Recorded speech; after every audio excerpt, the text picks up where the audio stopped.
As part of Campion Outreach, Sister Margaret Claver travels to the northeast of Victoria around Benalla to meet with people for ongoing spiritual direction. My name's Margaret Claver, FCJ, and I'm part of the Campion Centre of Ignatian Spirituality, with part of my ministry in what we call Campion Outreach. Well, I'm Sister Joan Cartledge, a faithful companion of Jesus, and my particular ministry is as a spiritual director, and I'm also a trained supervisor, and I just love my job. The role of the spiritual director, as I said, is to facilitate this encounter between God and the person. And it might surprise you, but my job as a spiritual director is mostly to listen, not to talk. Spiritual direction really is enabling another person to really find themselves and go deeper with the relationship with God in their own lives. So the important thing is to be able to listen to what the person is saying about their prayer experience, or if they're making a retreat and you've given them a particular exercise to pray with, or what's going on in their life, what's important to them. And I'm just there sort of like a voice, if you like, while they can hear what's happening within them. I don't teach them, I don't lecture them, I don't give them answers. But it's just wonderful to just be there and witness how, when you've got someone who's really sincere and who's trying to get to know who they are and who God is, to just see how it can transform their lives over a period of time. I just want to say a word about the Consciousness Examen, which is an Ignatian exercise. Ignatius himself said, if you don't do any other spiritual exercise during the day, and he said this to his Jesuits in training, don't forget to use your Ignatian Consciousness Examen. And it simply means, like a film, you roll the film back over the day from the time you woke up and got out of bed, and then what happened during the day until you got to this stage at night. And it sounds simplistic, but it's very easy. This is probably the most fulfilling ministry that I've been in, and this can be challenging too, like it's 3 years of academic work and supervision and so on. In working with other people, I receive more than I can give. It's a joy to see someone who might come for spiritual direction or might even come just for a spiritual talk, and to see their whole demeanour change and a weight lifted off them just by something you might have said. Now, it's not me saying it, mind you. The Holy Spirit's in the room. What happens is amazing. And it's a great privilege to witness that. And like, one of the hard things is you can't really talk about it because it's all confidential. But just to see what happens to people. In seeing people month after month, it's obvious to me that that person is growing. I think by helping people to get in touch with how they're feeling and not just what they're thinking, can help them to begin to enter into a real relationship with God as friend.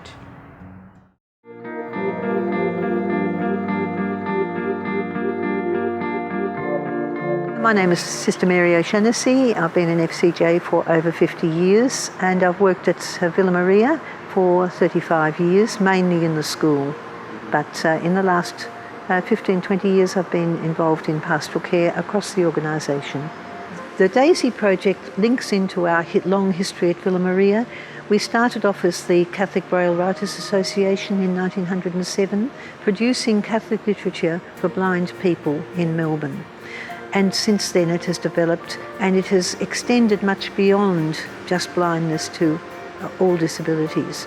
However, I have continued to work to provide audio material for blind Catholics in particular.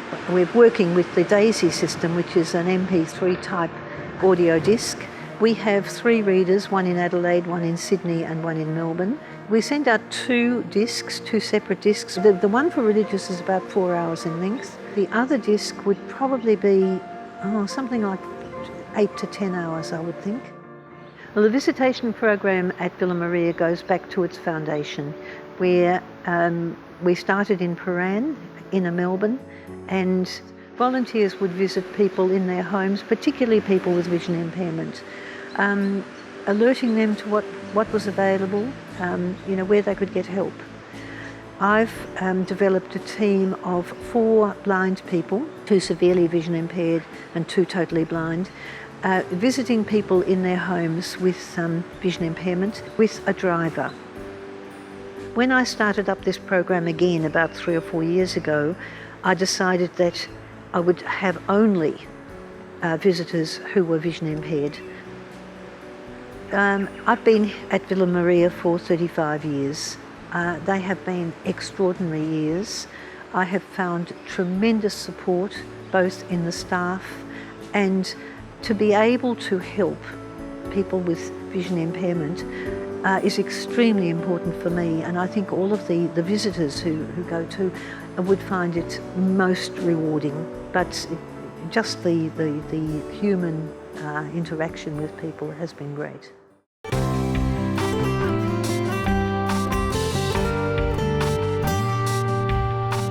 I'm Maureen Merlot, FCJ Sister, and I'm working at RMIT University as a part-time chaplain. As an FCJ congregation, we have chaplains in universities, hospitals. One sister in Melbourne works at the Remand Centre. Also, another sister works with the Spanish community as a chaplain. RMIT is a very large institution, which in Melbourne, it has 3 campuses. The city, Melbourne City, Bundoora and Brunswick. And overall there are over 70,000 students. That's including onshore and offshore. I think with the students, especially the first year out of school, they're very lonely and they don't know what services to access. And chaplaincy is part of student services. So they might come, they may not need counselling, but just might need someone to listen to them. And then I think that's the biggest thing, and sometimes I have to refer them to counselling. Here in the city, I usually offer some type of prayer during the week. There are 35% international students, and they come from many different countries: India, China, Japan, Korea, you could name all of them. And so we do a lot of programs in order to help them, especially when they first come, because they're lonely, they don't know the culture. Sometimes their language is not very good. So we help them to access the services that are available. And as well as that, we help them to get to know the city of Melbourne if they're in the city. At RMIT, there are special programs, and often they are linked to another student. It's called Mates. So all the new international students who come have a buddy. And then we have gatherings, for example, barbecues, days where they come and just see what we're doing, especially in chaplaincy. On a Wednesday afternoon, I go to RMIT Village, which is a hostel for international students and also country students. So I'm just there in case they want to come and chat, or if they want to find out information either about RMIT or anything else. The chaplaincy here is multi-faith. One of our aims as FCJ Sisters is really to become involved in multi-faith. I think because we are in Indonesia, so we have a lot of Muslim friends, and that's one of the aims, that we would become very inclusive. And certainly RMIT is a multi-faith chaplaincy, so we're open to all faiths and all traditions. I offer Taizé prayer every fortnight, and it's a type of prayer that any Christians or even non-Christians can attend. Music's involved, meditation, prayer, but from a more general faith tradition.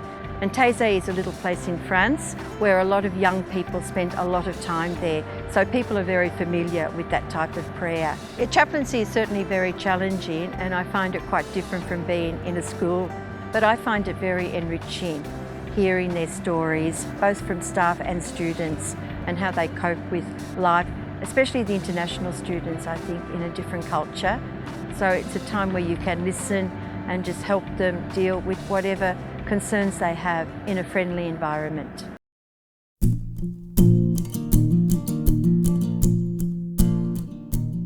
My name is Sister Elizabeth Brown, and most people call me Sister Liz. I'm presently working as a pastoral carer in an aged care facility here in Benalla. Prior to moving into aged care as a pastoral carer, I taught for 25 years, and then I decided that it was time to move on.